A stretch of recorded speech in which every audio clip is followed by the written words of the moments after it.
discussion is concerning parse, syntax,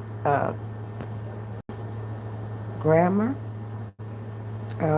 We did a search because it was my understanding that it was some type of language. So I did an initial search on Google, and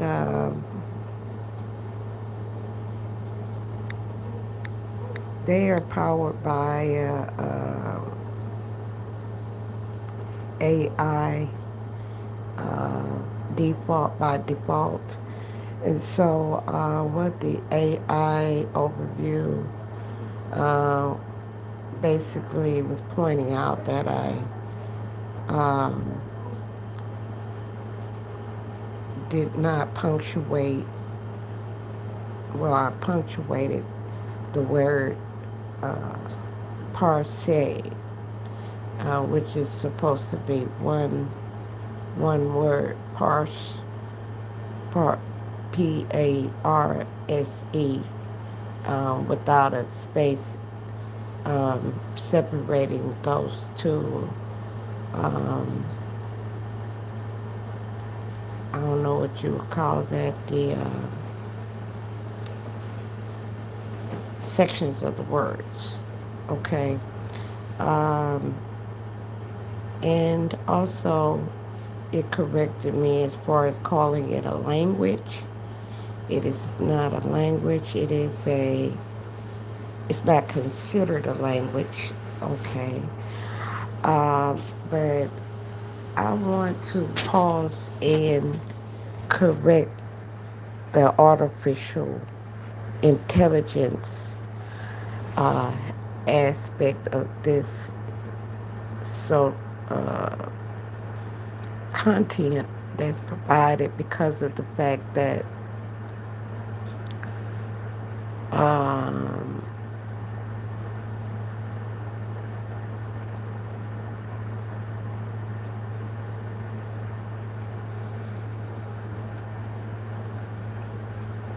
whenever you communicate with someone else, um, the understanding between the parties is based upon some type of grounding uh, lingo, okay? In other words, you understand each other by the language being used, okay? And so, um, in order to have uh, grammar or some types of the rules, which is based upon, okay, that's what grammar is. Okay, you calling a foul. Wait a minute, you didn't say that right. Okay, it's an officiating a rule. The grammar is officiating rule.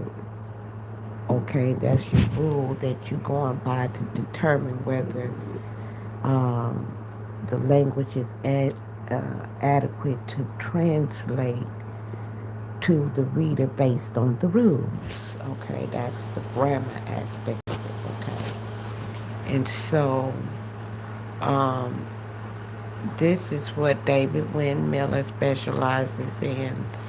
Um,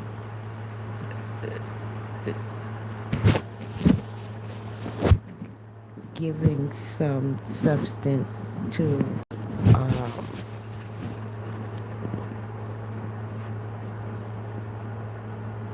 creating rules, um, not creating rules, uh, creating a basis upon which the rules can be used in litigatory uh,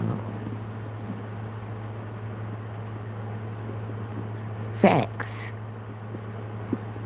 you know, facts that you can um, litigate uh, a case with sufficient grounds to have standing in a court, okay, based on facts, okay,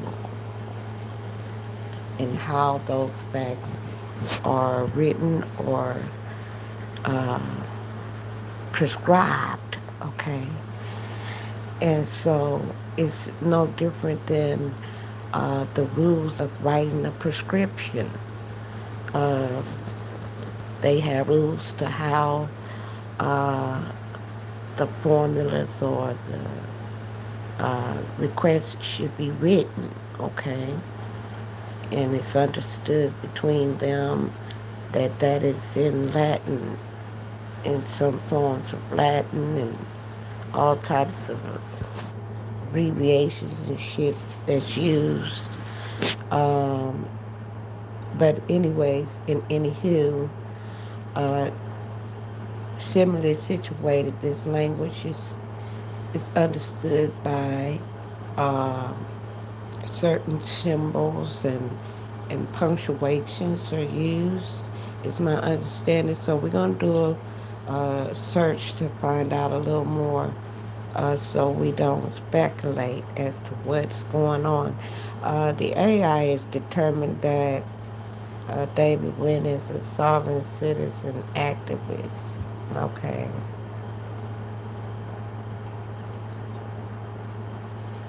A pseudo-legal pseudo-language invented by a sovereign citizen activist. I don't know why um, or what pseudo-legal means or why the AI uh, chose those type of words to describe him, but that's irrelevant to what we ask for, often referred to as a quantum grammar, okay? Because he didn't create parse. He, um, how they say that, he coined the phrase quantum grammar by his actions, okay?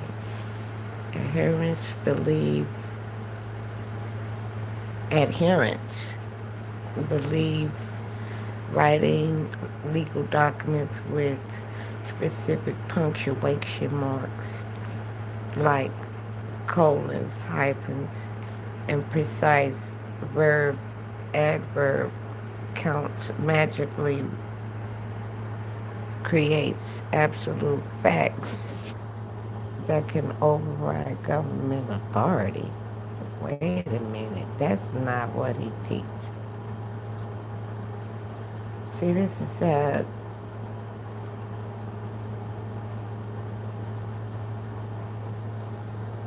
parsing syntax analysis or syntactic analysis is a process of analyzing. Now, why they trying to act like what he's saying is something made up, but yet they got a side note for themselves to benefit off the information. Wikipedia still can't be sold. Who cares? You deserve an explanation, so please don't skip this 1 minute read. Oh yes, we're gonna skip it. Get to the point. Stop trying to parse redirects here for other uses. Parsing syntax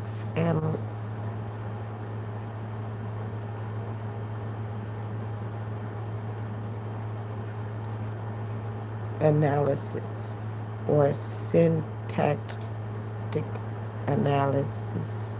Syntactic analysis is the process of analyzing a string of symbols,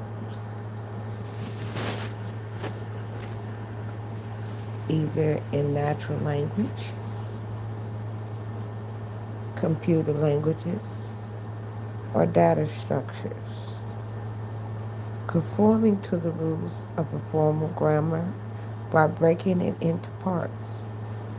The term parsing comes from Latin pars, orationis, meaning part of speech. The term is has slightly different meanings in different branches of linguistics and computer science.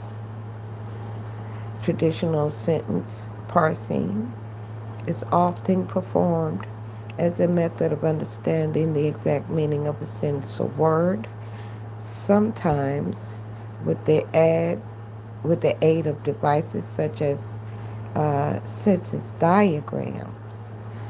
It usually emphasizes the importance of grammatic divisions such as subject and predicate. Within computational linguistics, the term is used to refer to the formal analysis by a computer of a sentence or other strings of words into its constituents, resulting in a parse tree showing their syntactic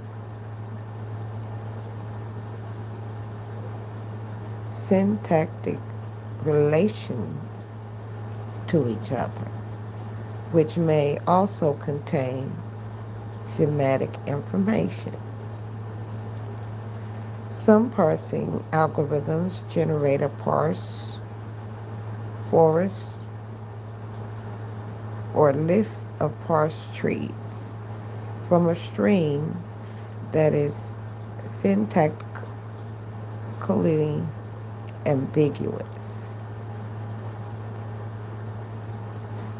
The term is also used in psycholinguistics when describing language comprehension. In this context, parse refers to the way that human beings analyze a sentence or phrase in spoken language or text. In terms of grammatic constituents, identifying the parts of speech, syntax relations, etc. This term is especially common when discussing which linguistics cues help speakers interpret garden path sentences. Within computer science, the term is used in analysis of computer languages, referring to syntactic analysis of the input code into its component parts in order to facilitate the writing of compilers and interpreters. The term may also be used to describe a split or a separation. In data analysis, the term is often used to refer to process extracting desired information from data, creating a time series signal from a XML document. Okay, we take human languages, computer languages, and types of parsers. Parsers development software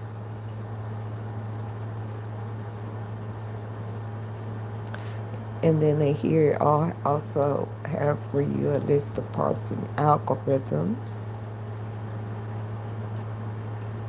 and further reading concerning the matter. Okay. Parsing is a theory, apparently, theory and practice. Cambridge University Press, 1987. ISBN number. Okay, parsing techniques, a practical guide.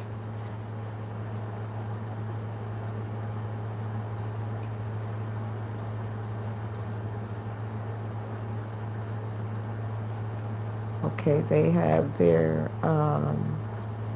ISBN numbers here.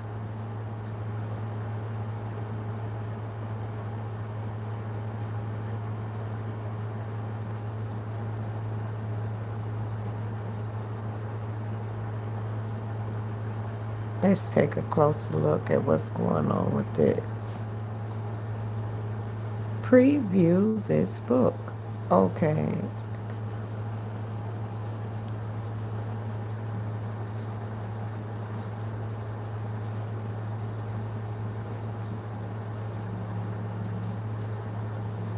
Okay, they had a table of contents.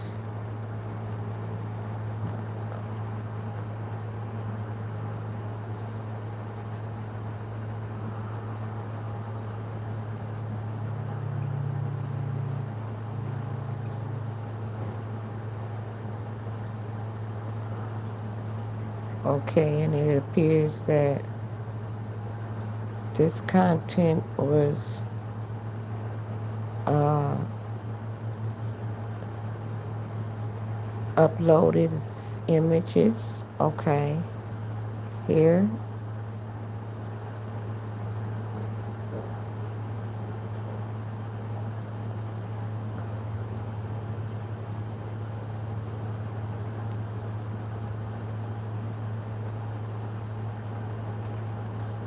I'm noticing that type of paper that's being used as well.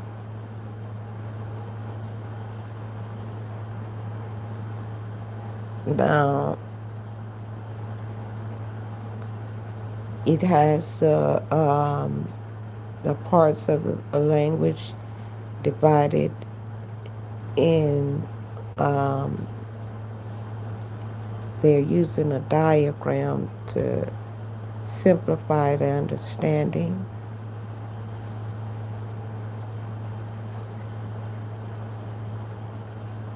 Okay.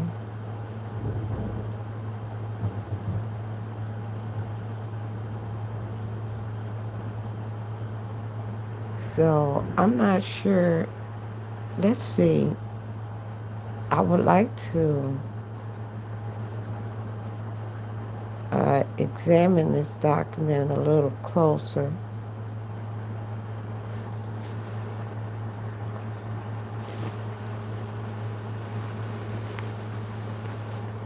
So what I'm going to do is download it first. Okay. Downloaded it. Okay. Now, it's not allowing me to zoom in, so I don't know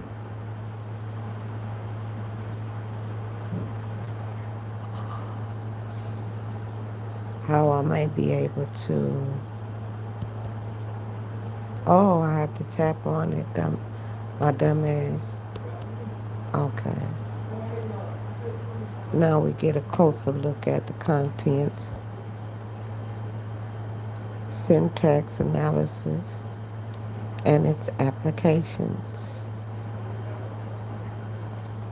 You can even click on the titles and it will take you to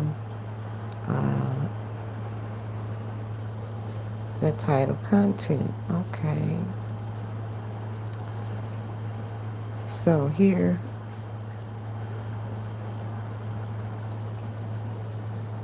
we have syntax analysis and its application. Syntax is the structure of language. In natural language,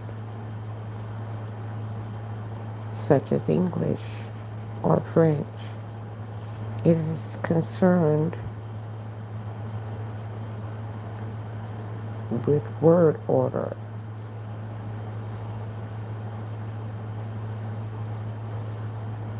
And the relationship and connections that express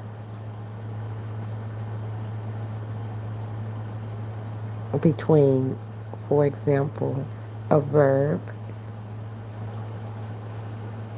its subject, and its object. The rule defining permissible word order are subject. I apologize. The rules defining permissible word order are part of the grammar of the language. Syntax analysis is the process determining the syntactical structure of a sentence.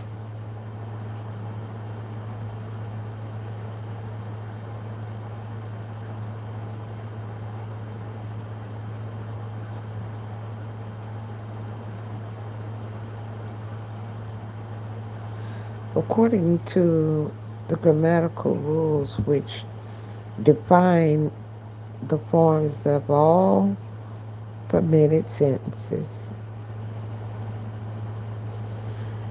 this process will be familiar at least to older readers as being similar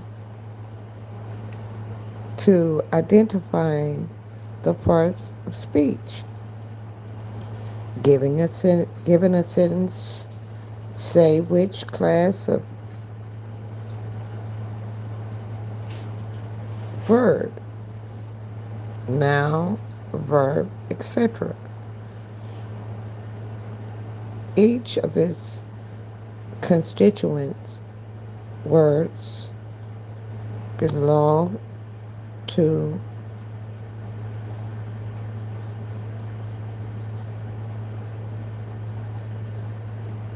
this process. Now, I'm noticing you may be thinking, okay, I'm reading choppy, but at the end of the word to, there appears to be a period or a comma. And that is not the customary way that we would normally end a sentence. So I'm trying to really understand as I'm reading and see how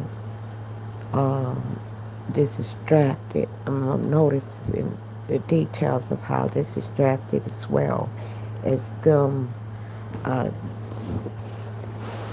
providing an explanation. They are also, it seems to be formed in syntax as well. Okay, written in syntax. Okay, so moving right along. This process is extended to identify larger constituents of the sentence, such as noun phrases, noun phrase. Okay, they put that together. It didn't say phrases. It says such as noun phrase. What is a noun phrase? Subject, and so on. The end result is often displayed in the form of a diagram. Okay.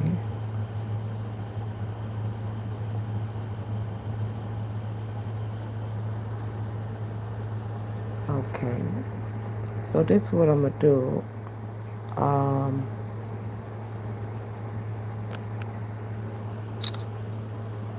Go ahead.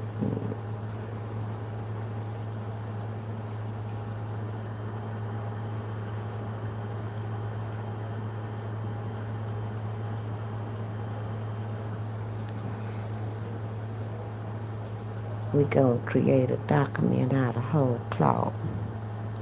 Okay.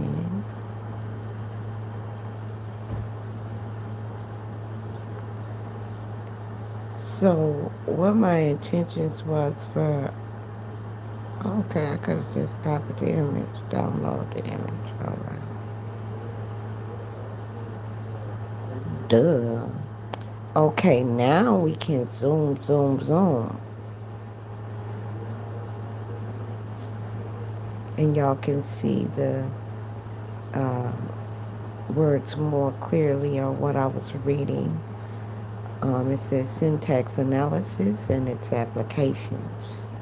Syntax is the structure of language. In natural languages such as English and French, it is concerned with word order and the relationships and connections that express between, for example, a verb, its subject, and its object. The rules defining permissible word order are part of the grammar of the language.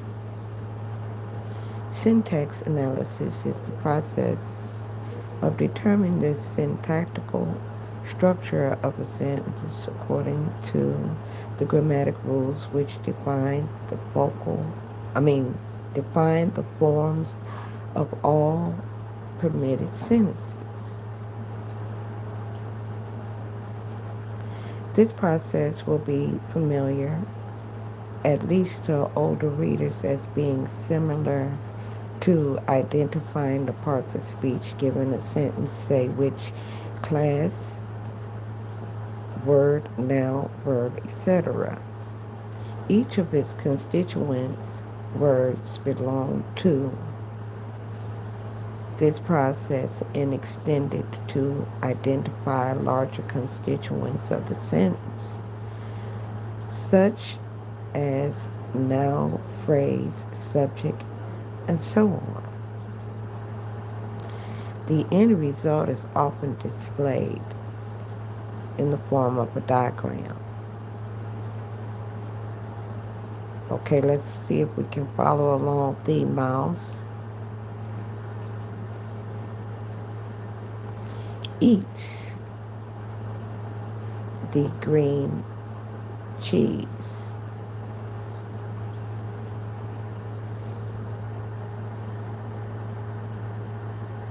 I don't know what DEF stands for.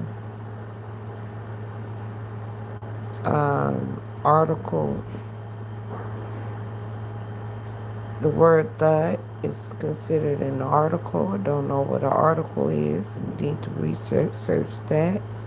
Article now, the mouse.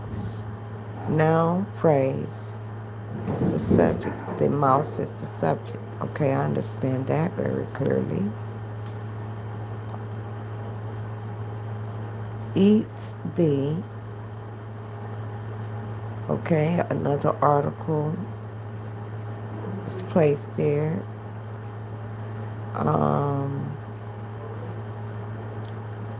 Between the word and the adjective, the green cheese.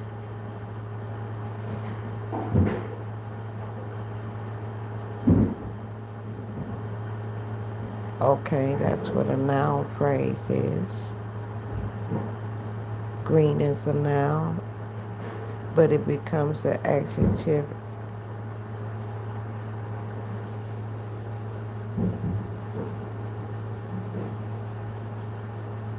in the object of the sentence.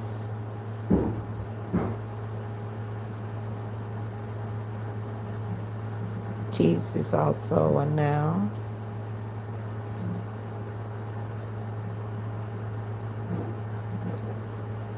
Creating a noun phrase, because green is a noun and cheese is a noun, but green is being used as an adjective.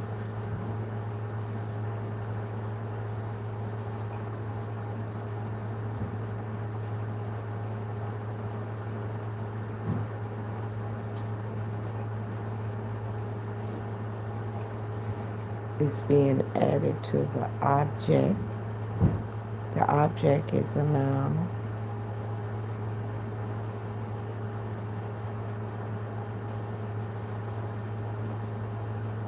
Okay.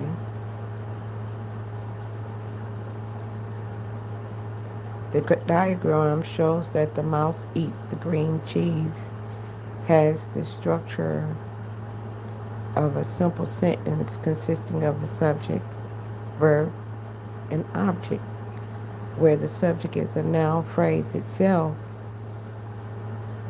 is consisting uh,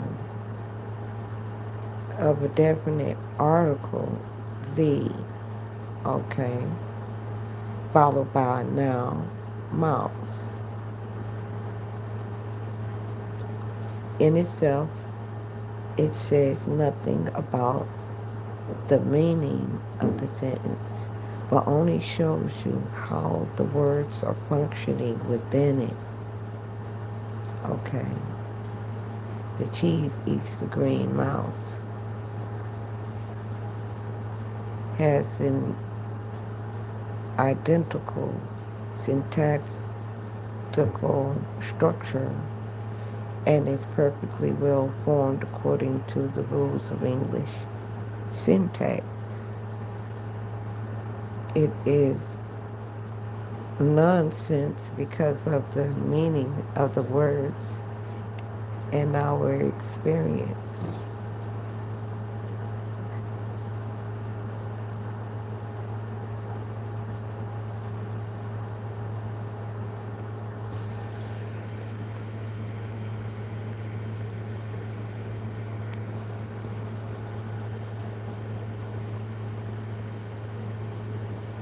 The cheese eats the green mouse has an identical syntactical structure and is perfectly well formed according to the rules of English syntax. It is nonsense because of the meaning of the words and our experience. Okay, so basically what it's alluding to is that you can write something in syntax uh, it can be grammatically correct but not have a comprehensional uh,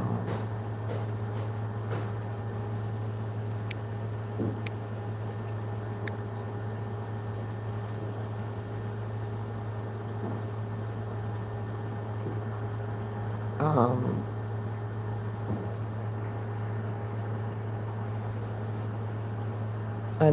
relay comprehensional understanding.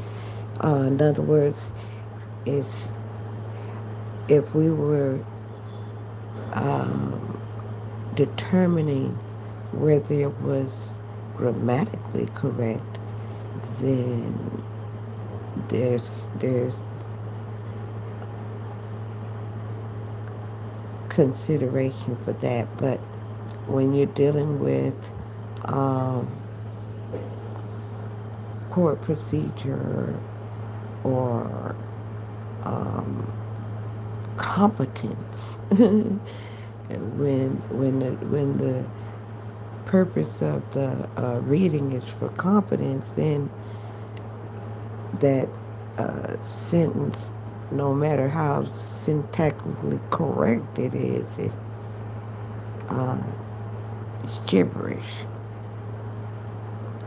because the habits of mice and cheese. Okay, a similar analysis can be carried out on sentences written in a computer programming language. They're speaking on a sentence having the same meaning when you read it forwards and backwards and backwards and forwards. In this context, sentences are usually called programs. The rules corresponding to natural language, grammatical rules, are those which express restrictions such as keywords.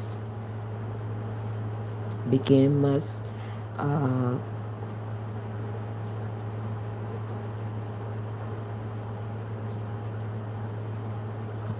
begin must be matched by a corresponding end. The keyword begin must be matched by a corresponding end.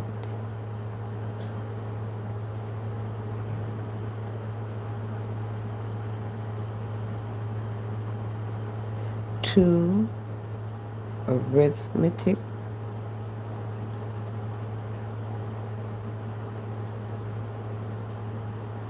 operators may not appear next to each other, and so on.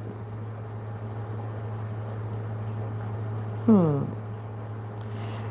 The grammar of programming language also expresses rules such as uh, multiplication operator is more binding than addition. Hmm. An analysis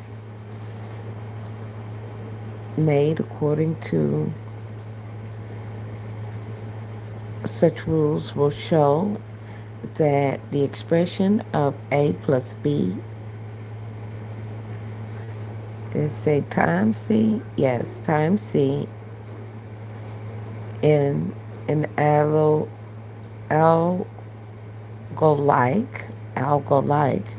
So people always talk about algorithms. Okay, language requires C to be multiplied only by B and not by the sum of A plus B. This is clearly important if the expression is to be evaluated correctly in a written sentence in a natural language is a prerequisite to understanding it. Okay? Of what goes first and what goes after that, and so forth and so on. That once the value has already been determined, uh,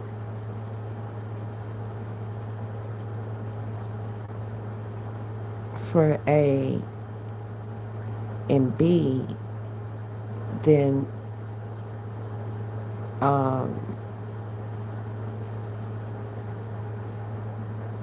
that can't be calculated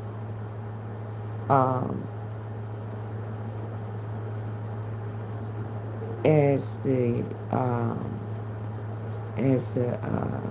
net value of B, because that's not the gross value of B.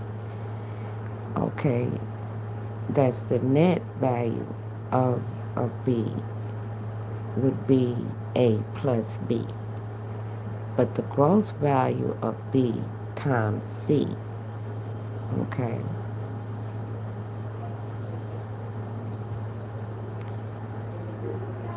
in an algo-like language requires C to be multiplied only by B and not by the sum of A and B.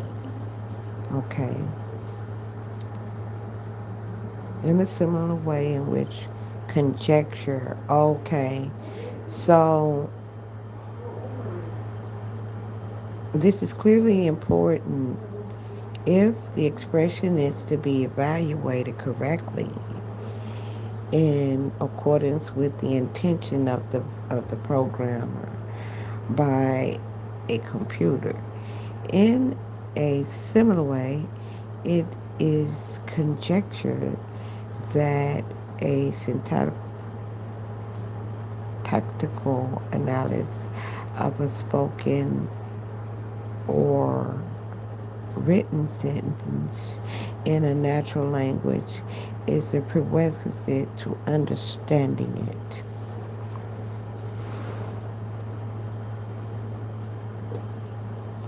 It would be apparent that syntax analysis is an algorithmic process. A syntax analyzer implements an algorithm that is a procedure for determining syntactical structure. Such procedures are commonly referred to as parsing algorithms or simply parsers. In summary, the purpose of syntax analysis is to discover the structure of a sentence. This makes the important assumption that the sentence has a structure. Okay, so presumably you would have to assert that there are requirements or some type of prerequisite, as it said. It has to be a requirement to write a contract in this type of language in order to hold someone to um, the lack thereof, okay, and placing jurisdictional guidelines on something like this uh, has challenges of its own as far as establishing jurisdictional uh, communication and venue. Venue also is determined by the language of communication being used in the transaction. This is why they always ask you, what language do you speak? So that if you speak a different language, they can make sure that the proceedings is translated to your understanding in your own language. That's why they always say, do you understand? Do you understand? And you really don't understand. Even though you speak English, you do not. So that's why your lawyer will instruct you, shut your mouth, because you do not understand the implications of making the statement that you understand when you do not. Thank you all for the likes. I hope we have provided some content that can assist you in your understanding that, look at this shenanigans.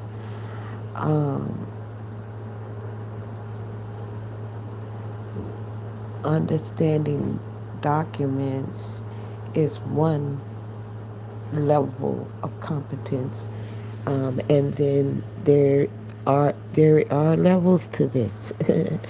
There are definitely levels to this as far as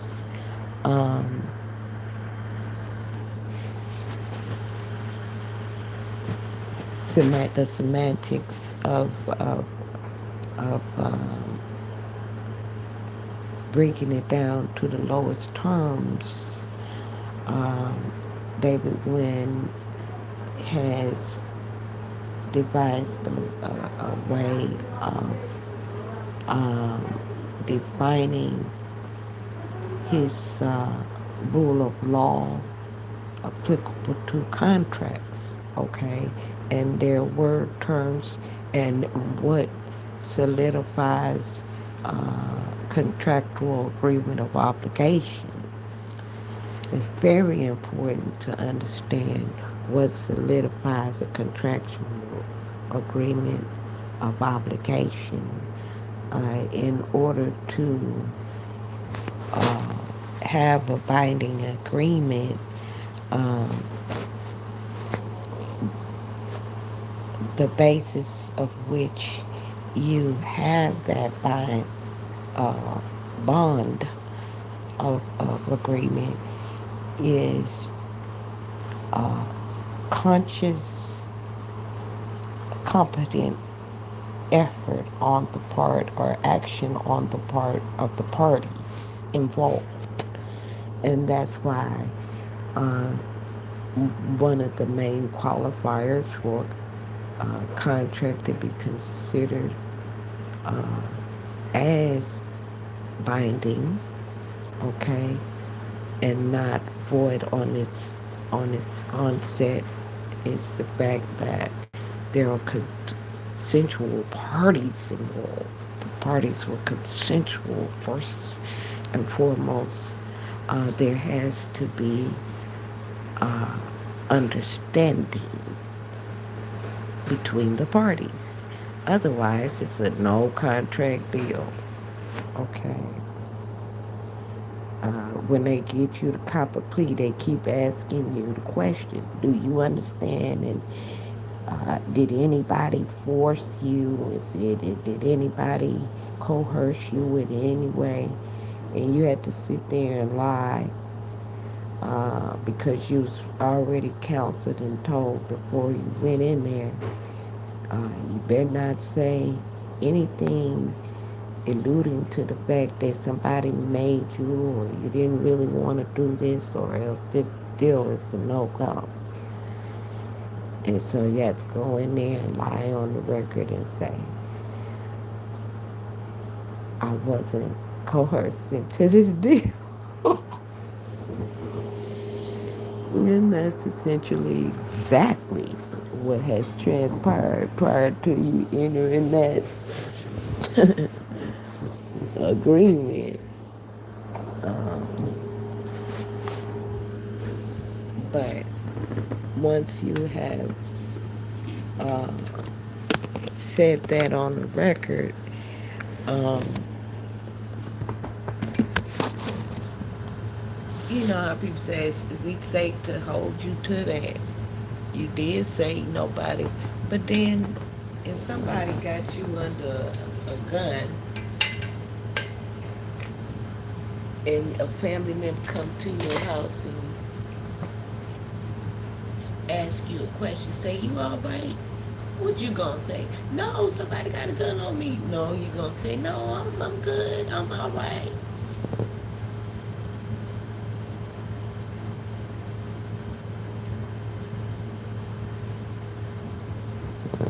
So those type of things can be recanted for that reason.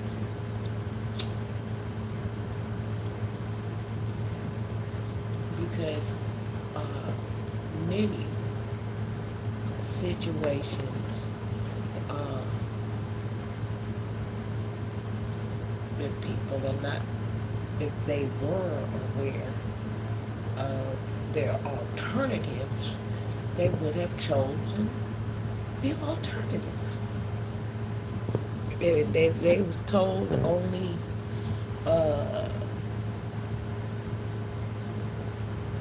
negative consequences if they do not choose the plea, then that's in itself is what do they call that? Coercion.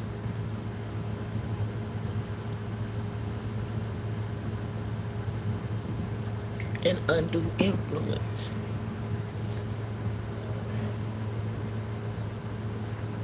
It doesn't qualify to solidify any contract on its face, off the real. Okay, that don't sound right. Would you have chosen that if you knew you could choose these? We was watching a case the other day where they was discussing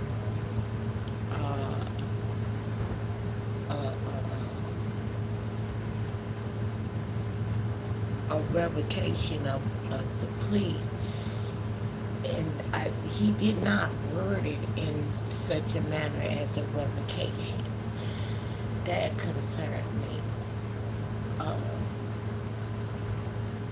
Perhaps he is not familiar in whole or entirety with all the perimeters of contract law, uh, he's basing his uh, advocacy on his knowledge of procedures, in court proceedings. So he was advocating for his client on a procedural error.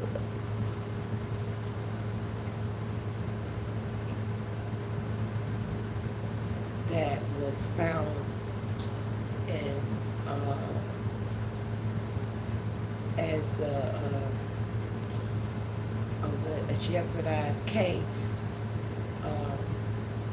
made case law concerning the factors that he was bringing before the court to revamp that case and perhaps pursue a different ruling, okay, on the matter.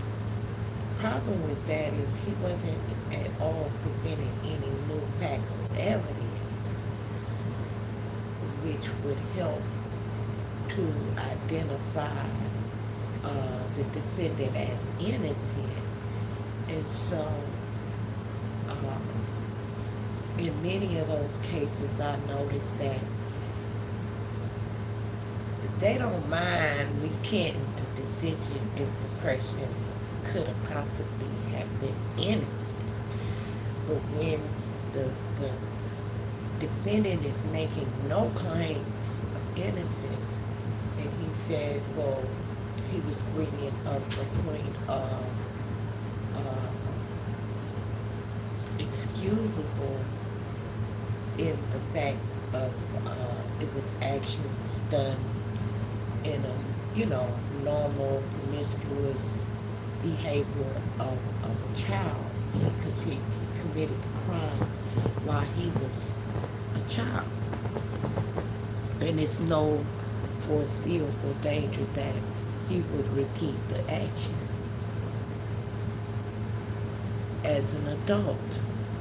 Now, that was a good point to make, but I don't think he should have hung his hat on that aspect. Although duly noted, for the record, that should have been argued in his case already, if he could have made any reference to an argument for that fact in his case.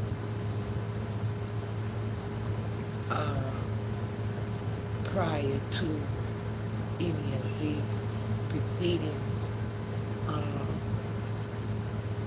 he had already submitted other documentations into the court, motions and so forth, that was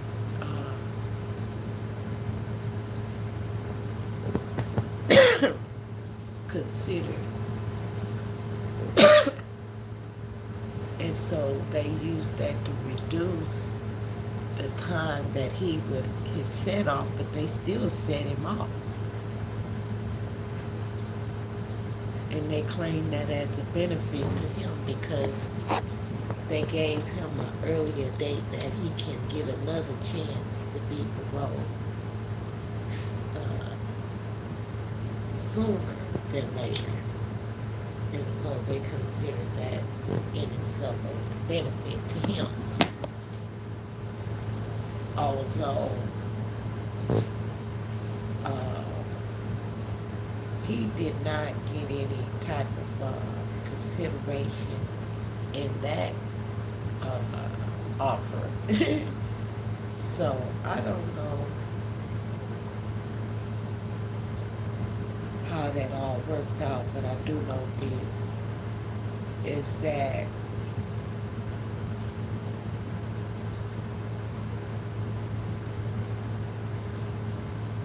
there are a lot of provisions in the law to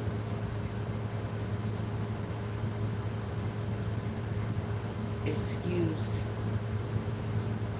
liable actions or to remedy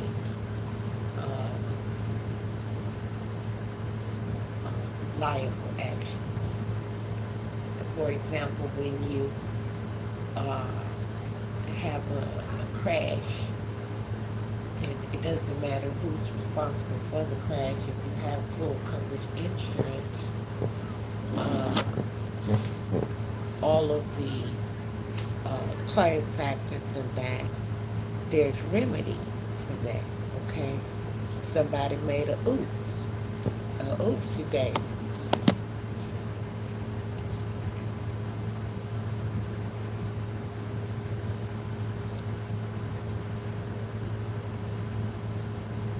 The consequences of a person acting outside the bounds of public trust is you may find yourself in a predicament of this kind where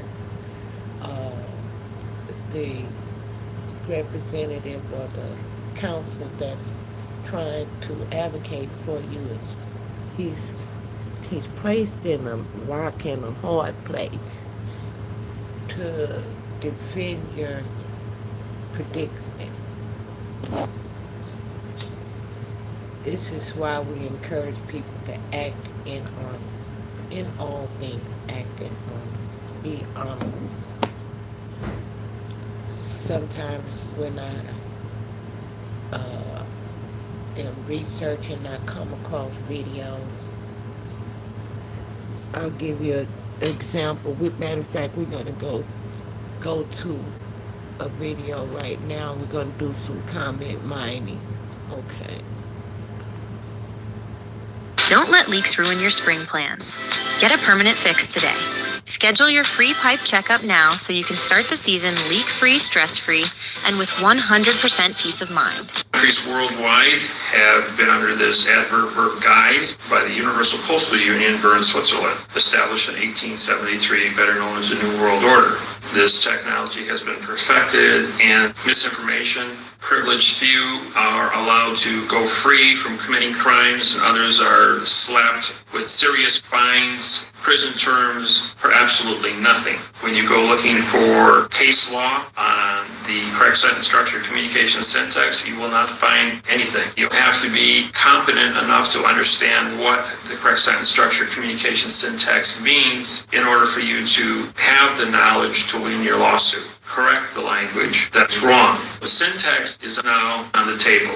We will write the contracts, the treaties, the trust, the constitution, so that people of the world all know where they stand. And if they know where they stand in a mathematical procedure of communications, written frontwards and backwards, so that no matter how they look at it, there's no subjective interpretation as to what it means or how it is said. And so with this level of accuracy, we are going to change this world. We are going to bring it together under one world order of correctness, just like mathematics. And we're going to use prepositional phrases, and we're going to do it in the correct manner. So you go through 3 stages in life. Your first stage is you do not know what you do not know. No one was aware of syntax until you saw this program. Once you saw it, you were aware of what you did not know, which means you didn't know about the math interface on language. For 8,500 years, the entire population of the planet Earth in 5,000 languages did not know about the math interface on syntax. You were all taught when you were in 5th grade in school, never start a sentence with a prepositional phrase and never end a sentence with a prepositional phrase. Well, if you don't end a sentence with a prepositional phrase, you've got a dangling participle verb as an answer, which means your sentence is incomplete. When the government writes their instructions on most of their forms, they don't use adjectives. They only use adverb, verb, adverb, verb, adverb, verb throughout the entire sentence structure.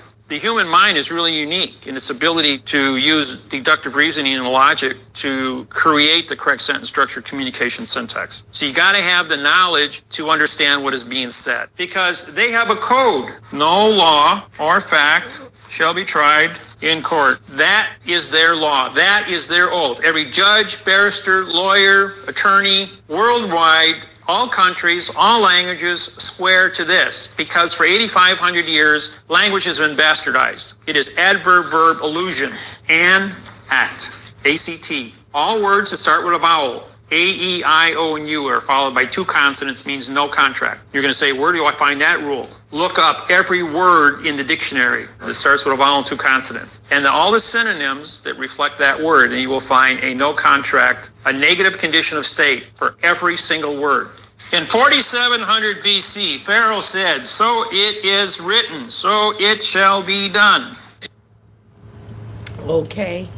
We're doing a little comment mining on the content being provided. And this commenter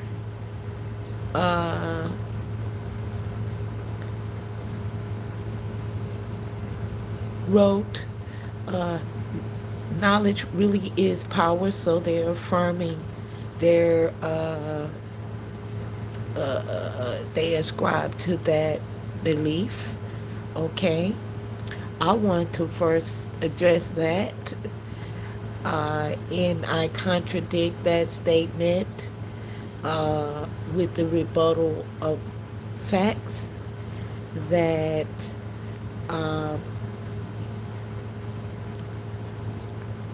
power is subjective in itself.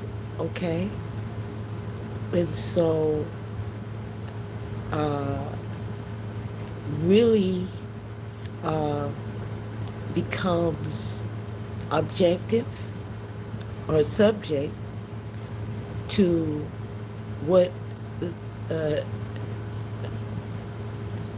the asserted power is. Okay, in other words, what do you have power at, with, or in, or to do?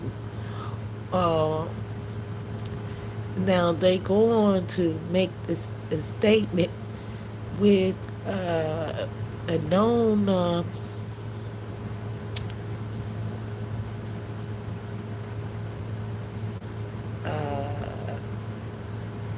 prepositional phrase that is used in non-fictional copy, words, things people say. Okay, so let's start there. All right. And so they said, once upon a time I worked at Walmart, and Walmart had a very clear policies and well-defined ladder of disciplinary actions that will be taken against employees on the weight of the offense. Okay, I studied that handbook religiously back and forth. I knew that being so specific in their structure, I knew that by being so specific in their structure, so clear with their disciplinary plan, I could exploit it to my benefit. I did just that. Now that in itself is an admission of predatory nature,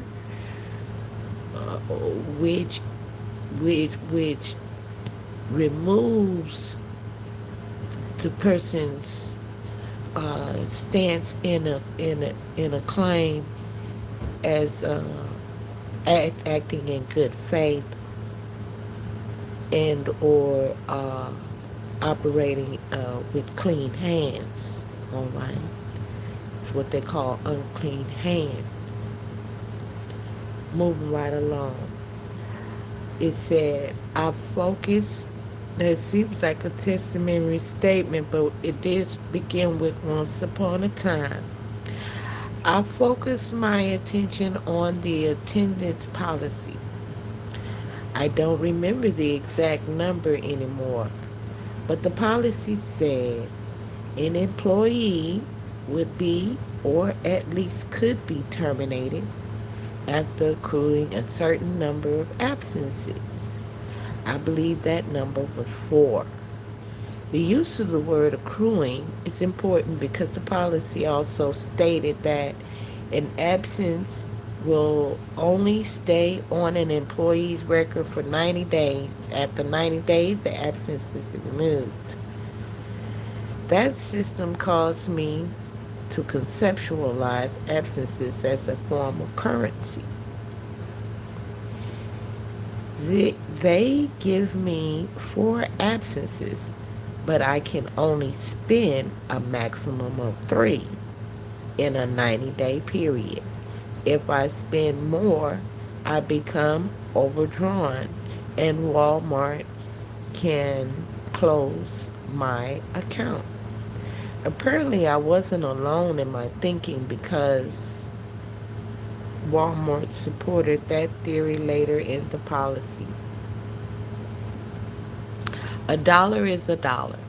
A quarter is not a dollar. But if you put 4 quarters together, they become a dollar. This same principle applied to, they used the wrong word, principle applied to absences in the Walmart policy. In addition to accruing absences, one could also accrue tardies. And this is where it got interesting. Tardies had the same 90-day life cycle as absences. However, the value of a tardy was 1/3 that of an absence.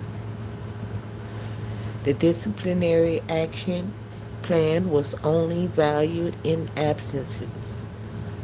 So while I could only spend 3 absences before defaulting, I could spend 11 tardies.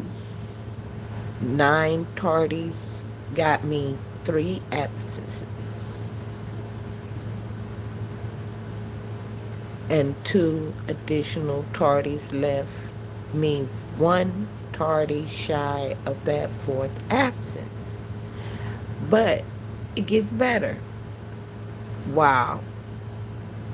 Like I said, the policy had very specific definitions. An absence was defined as working less half of a scheduled shift. There was also a caveat to that definition. If 3 or less absences occur consecutively, then they will be counted as 1 absence. So that sounds like it's saying I can get 3 days off for the price of 1.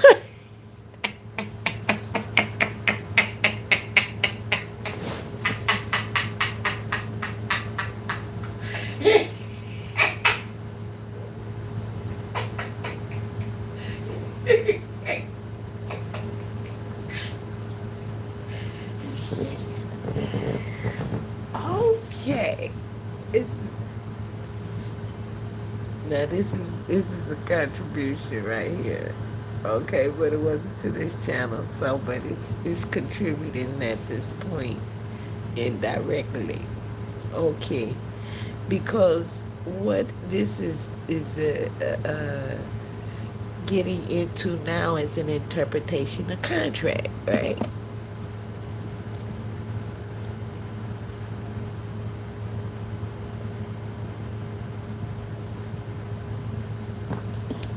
And this is his or her interpretation of the contract, okay, and how they're going about interpreting what the binding factors are and where they begin and start and what's accounted for in the language. All right. So he's basically syntaxing the language into numbers. Okay. It's calculatory numbers that he can see where the boundaries of the where a breach would occur. Okay, that's very wise to do and really smart. Okay, so if this was done, that's a smart thing to do. We're gonna give him props on that. Okay, it's a little ridiculous to purpose to benefit in a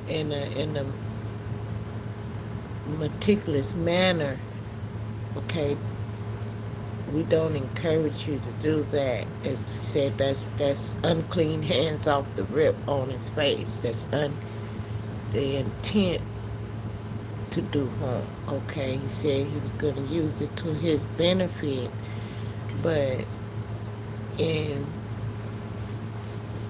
cultural terms, we understand that's not necessarily something that we consider as being in good faith. All right, moving right along. Okay, it says, so that sounds like it's saying I can get 3 days off for the price of one. And that's exactly what it says. But the caveat references term absence, which is defined as missing a scheduled shift. So that means if I time it with my 2 scheduled days off, one absence has a maximum value of 5 consecutive calendar days.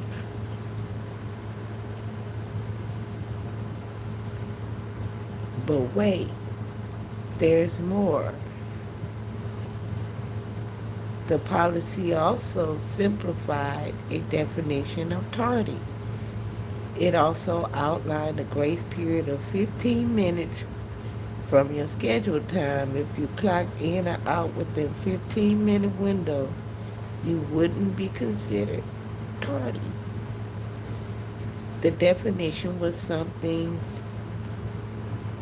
like having a clock in, clock out time that exceeds the grace period.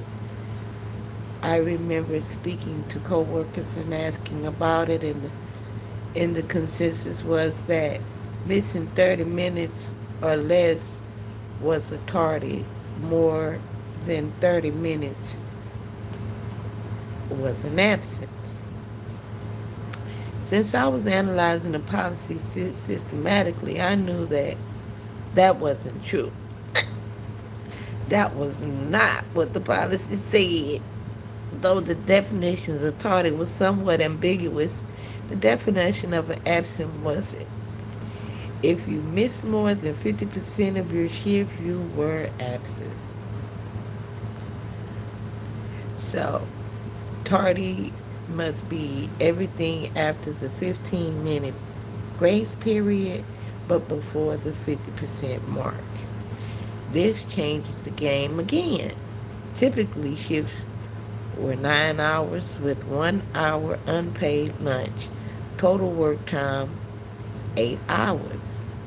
was 8 hours. One base absence equals 1 shift, so 9 hours, 3 absences can be stacked consecutively and still count as 1, returning a total of 27 hours per absence.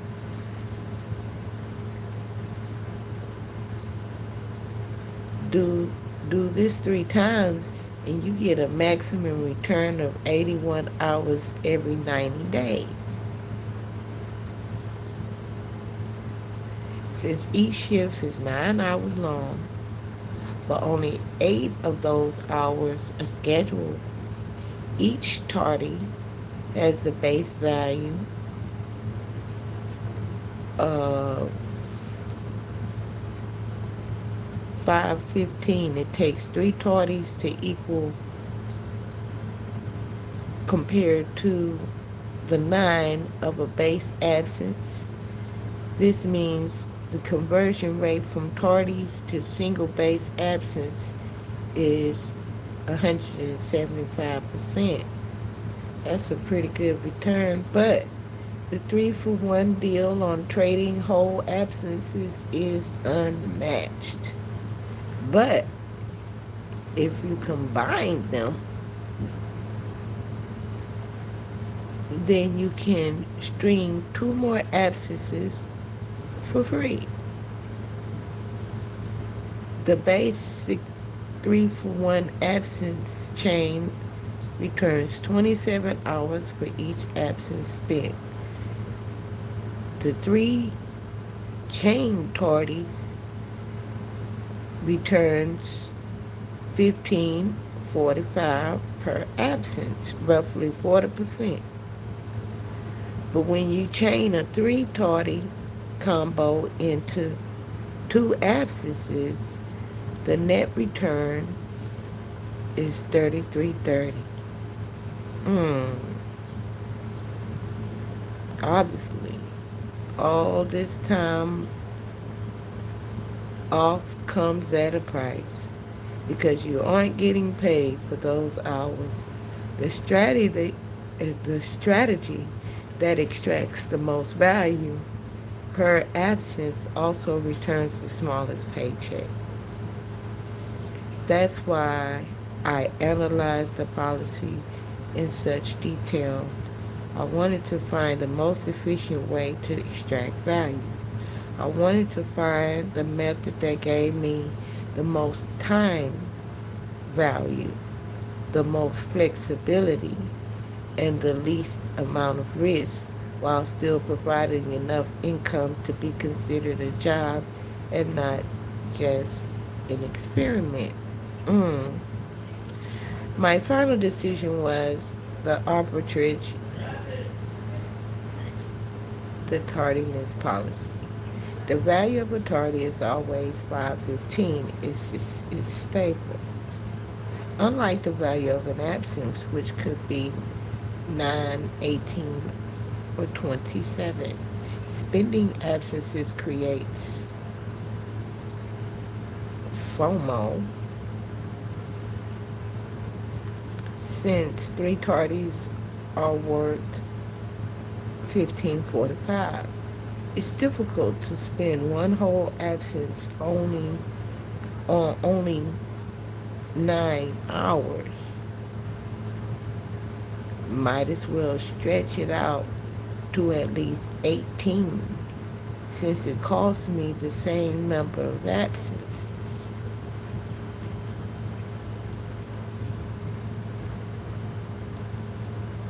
But then I lose flexibility. I might not want 2 full days off, but I damn sure don't want to devalue my absence by 175% either. So I exploited the shit out of the tardiness policy. I will come in late or leave early as I saw it.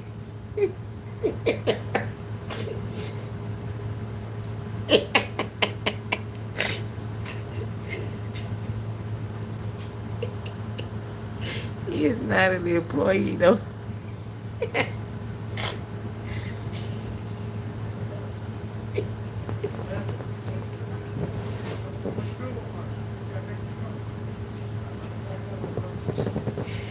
He's sobbing like a motherfucking shit. He or she, whoever.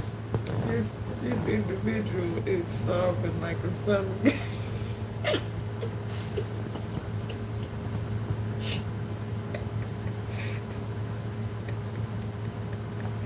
Ain't no regular employee mapping no shit out like this here. This the coldest one right here. I can't make this shit up. This is what I'm telling you about the value of a comment. Now, I will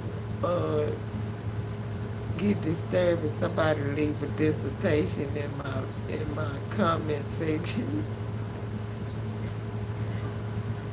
If it don't have any intellectual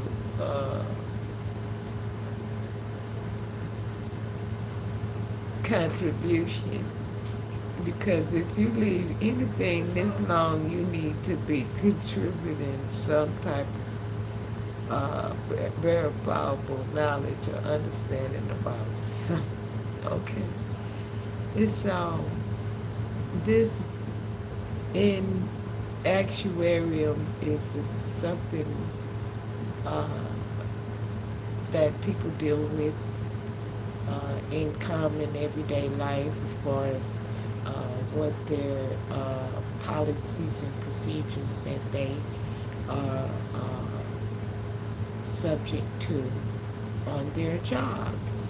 But this individual was sovereign in capacity to understand that he may go and come as he please or she please. We're just using he as a formal gender, okay? So I exploited the shit out of the, this is what, we're going back to the reading here. We'll scroll up. Here, shit. The individual said, wrote. So I exploited the shit out of tardy policy. I would come in late or leave early as I saw fit, and they tried to fire me 3 times.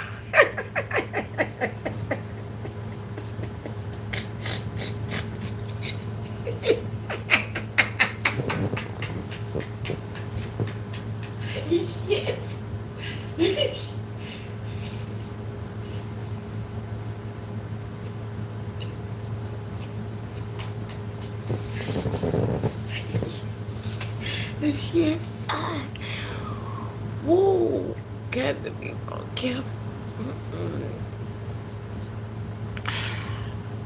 So, we are in the comment section. We are in the comment section. Stop.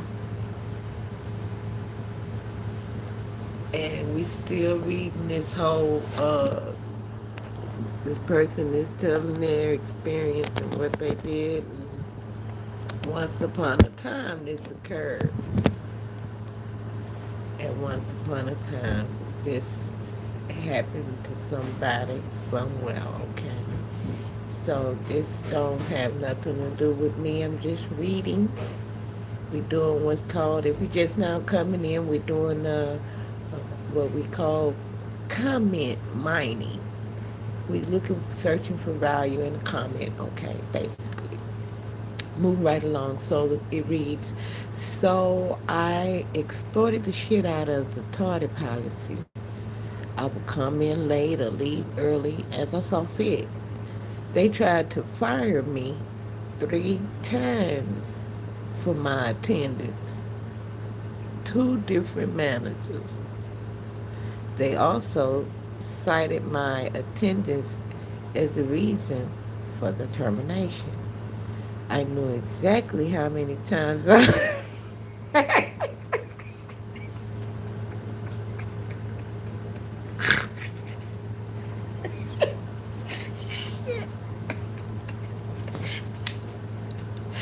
wow, I knew exactly how many times I was late.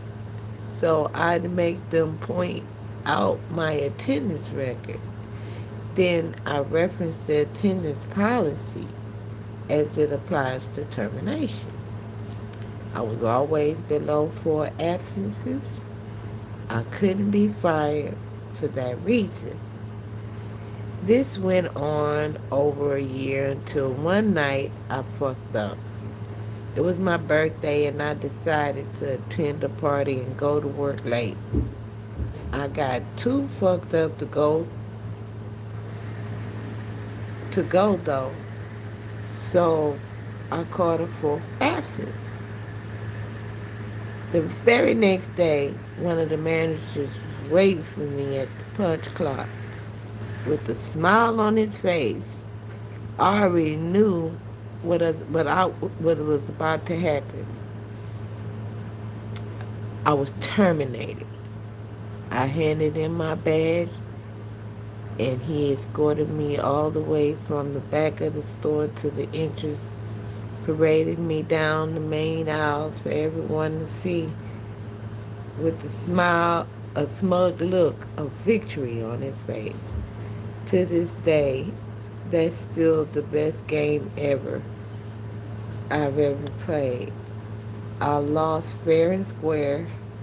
I have zero hard feelings about it. My wife worked for a Walmart distribution center briefly last year, and I also asked her about their attendance policy. She showed me the booklet with an entirely new policy that is nothing like what I remembered. As I was looking it over, I made a remark about how different it was. She said, "Yeah, the trainer leading the class said they changed it a few years ago because some people were abusing the old system." I'm done.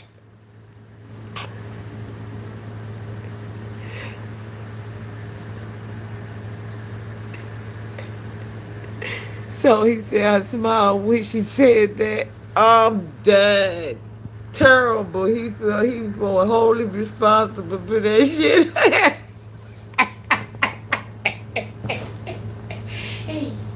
Shit.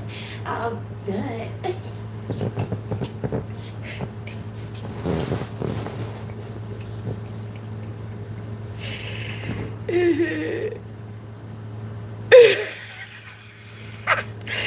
And look at this comment in response to a reply to the whole dissertation. He said, "Yeah, if y'all don't take y'all ass to work," that sounds like a woman, but it's written under the username Randy. Okay, so Randy something else as us. All right. Yes, Lord, they need to take their ass to work.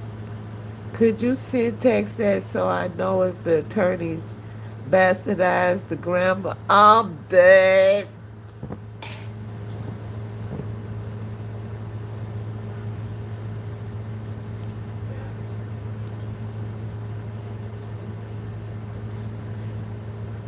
These people done got David-Wynn dies. They done got David-Wynn dies. Uh, they been converted. Bless their heart, they been converted.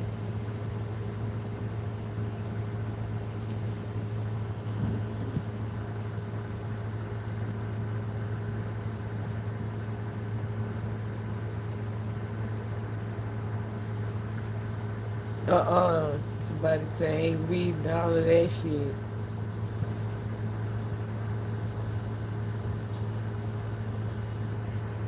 Somebody say Walmart also does a lot of shady things under our eyes. They hire disabled people to put a life insurance policy on them, and the family is not the wiser. That's true. The new policy came out. Do you have a number I could contact you to send you the Walmart policy to review? I'm not into missing work, but I am into wearing sweatpants for I'm done health reasons for my shift, and it says nothing about sweats, but no spandex. I'm also autistic, so I must wear headphones while working. It says nothing about that in the policy, but for the dress code, they said, quote, there may be certain specific attire requirements and adjustments to the general rule. Okay. Well, it sounds like you done read it already. You got to comprehend how you believe the contract restrict you or otherwise do not. That's a decision you got to make for yourself. Okay? Moving right along. We are broadcasting this. Hold on. Because we want people to understand. We're going to go ahead and post the broadcast. But we want people to understand that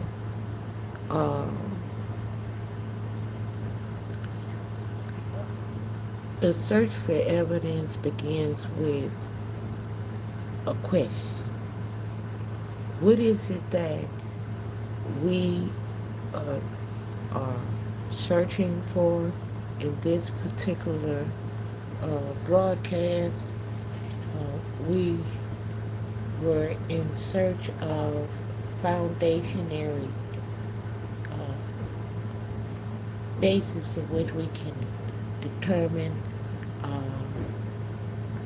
the validity of the content that's provided in David-Wynn's seminars, in his video presentations. He speaks a lot about the postal rules. Okay, so what we're going to do now is we've already determined that par se is a thing, okay, because we didn't know par se was a thing, okay, and the way he's pronouncing it, segmented is the way I did the search. Par se, all right.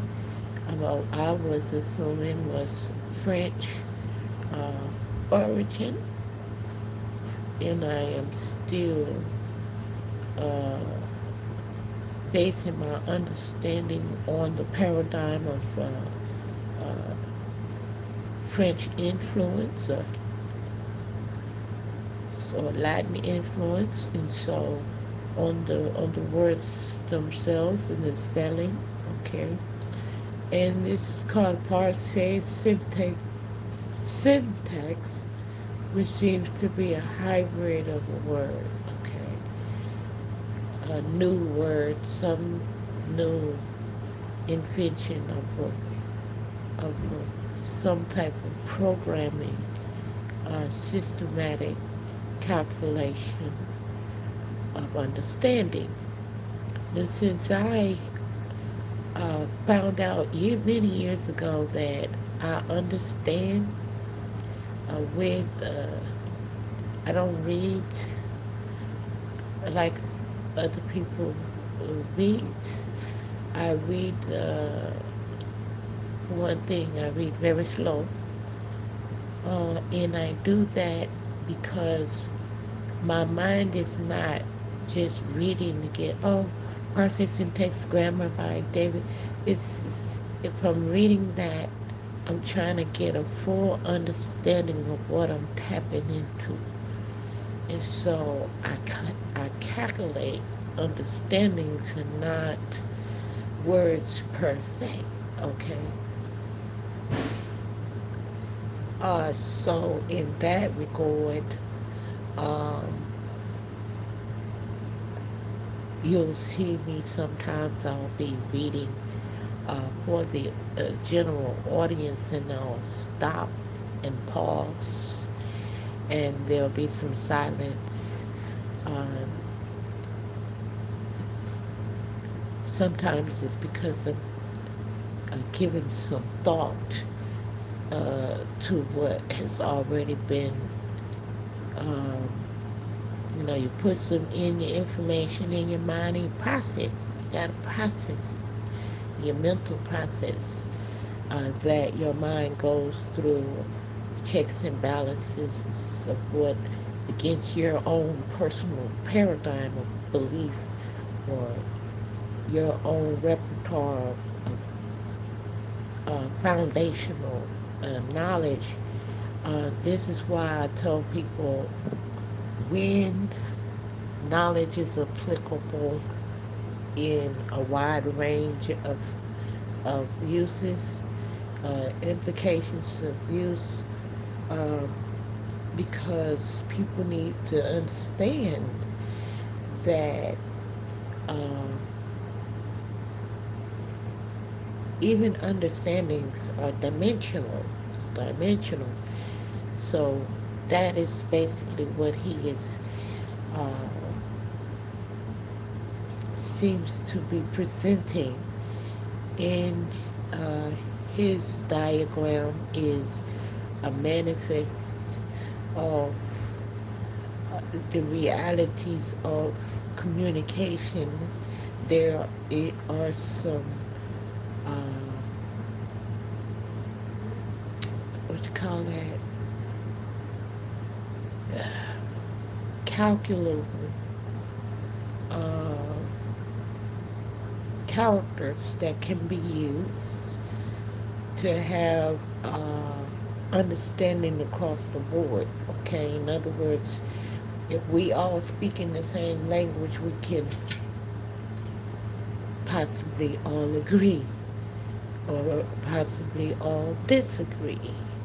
And we can be on one accord, but we do need to be speaking the same language. And so that's his argument before the court, from what I have gathered, is that he has a right to communicate in his own language.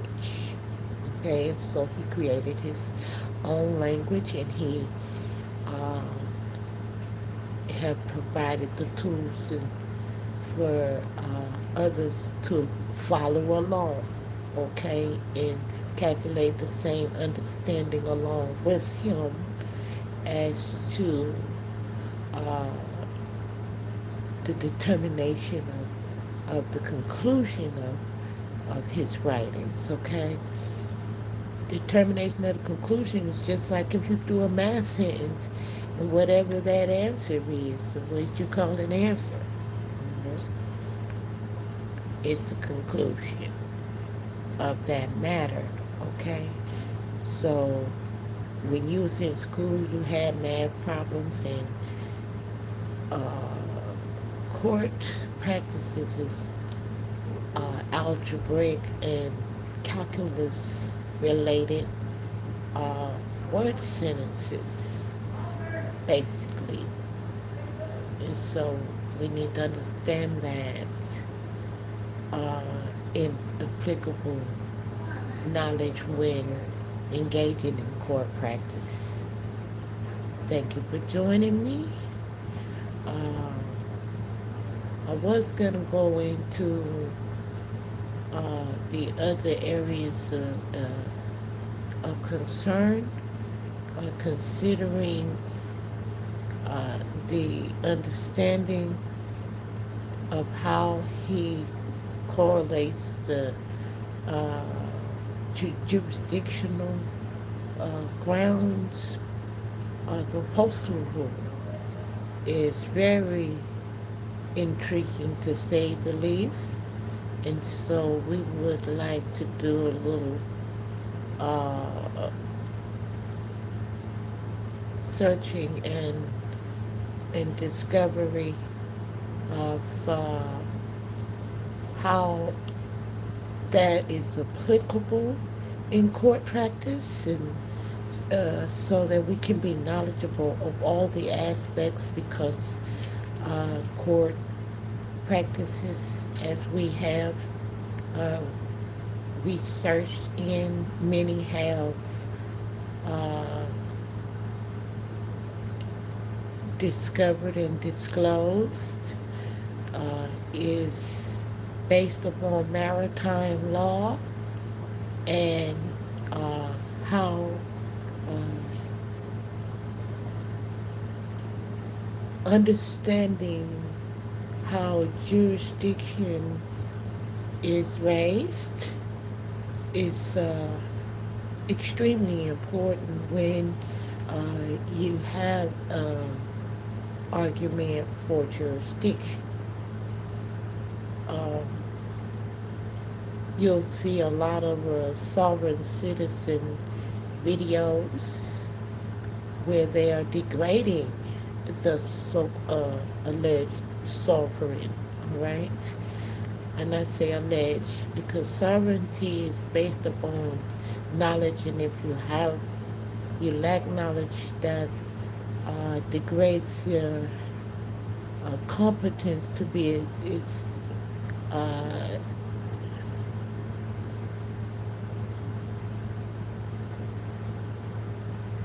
categorized in pedigree. You're categorized in pedigree or competence, okay? And so The AI called David-Wynn as some pseudo-legal sovereign citizen. And he is sovereign, and he does make it claim to be sovereign, but he did not, as far as I am uh, aware of. I have seen a couple of his videos, and I have not seen anywhere he's making any claim to be a sovereign citizen, where he's making a claim to be a citizen at all. I think many of his lectures are to the contrary. So that shows the falsehood that's being disseminated, and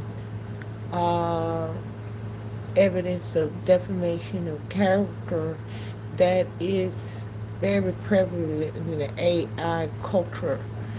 And this is why we do not encourage the use of AI. We do use AI, but very scarcely, because we want to keep up with the times and the media, and the use of the devices available to us in any given time. You know, keep up with the times. In other words, we're keeping up with the times, and we indulge to some degree in new technologies, but it is to some degree. We stick to the old classic. That's why we propagate content that gears to classic essentials. Is one of the name titles we lay claim to official classic essentials. That's the appliance retail market that we have. Wholesaling retail market that we have established. And so we have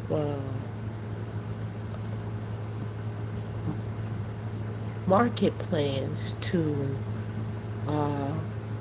indulge in different types of businesses and or entities that are new and as far as people have not experienced that type of business function. Okay, but it's not new at all in the way it operates. We go all the way back to the old school, and so it's only new to you because people are familiar with, more modern times.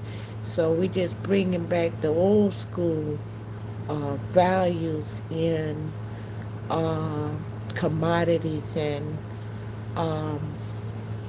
what do you call that?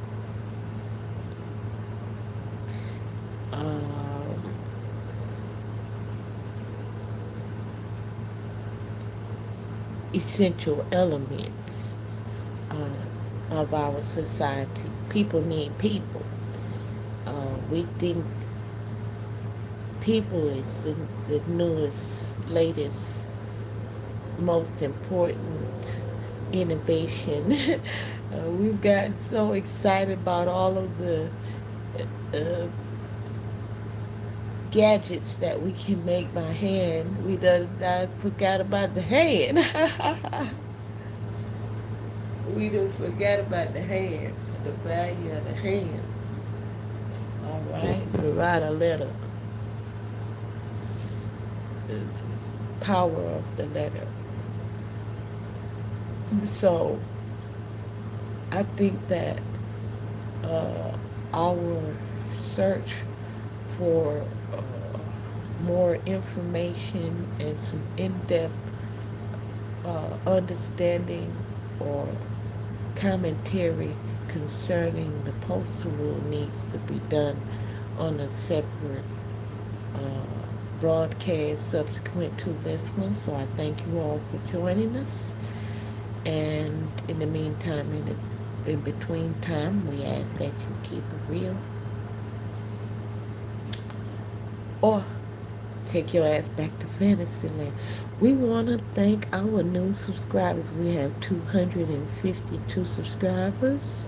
We had 253 subscribers. We want to thank all the subscribers who unsubscribed.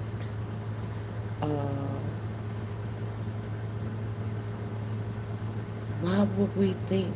No, we had 254 subscribers, I think. But nonetheless, we want to thank the people who unsubscribed, because we have a lot of people who are subscribed in under accounts that we are unable to give credit for as being a legitimate subscriber, which would qualify you for the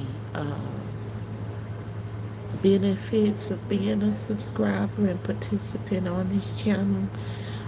That is the first qualifying factor. You need to be subscribed in a real name, either your real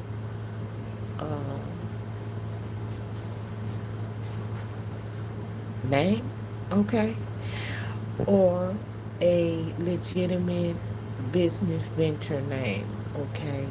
For example,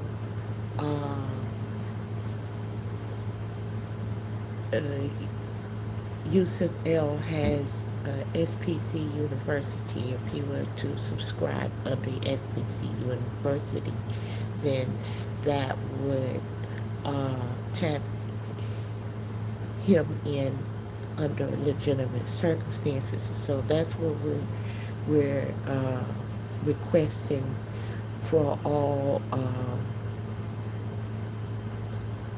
those who are having the purpose of subscribing is to qualify as a participant. And so we want to be clear on that, what the rules are, okay, and who can be considered as we discussed this as an unaccredited participants, okay, in our in our offerings, in our investment offerings that are available on this channel. Please stay tuned and we'll give you more details. That's not what this particular broadcast was about, so I'm bumbling about with providing you sufficient details at this time. But please stay tuned or watch our previous broadcasts where we go into detail on what those perimeters are. Thank you for joining me.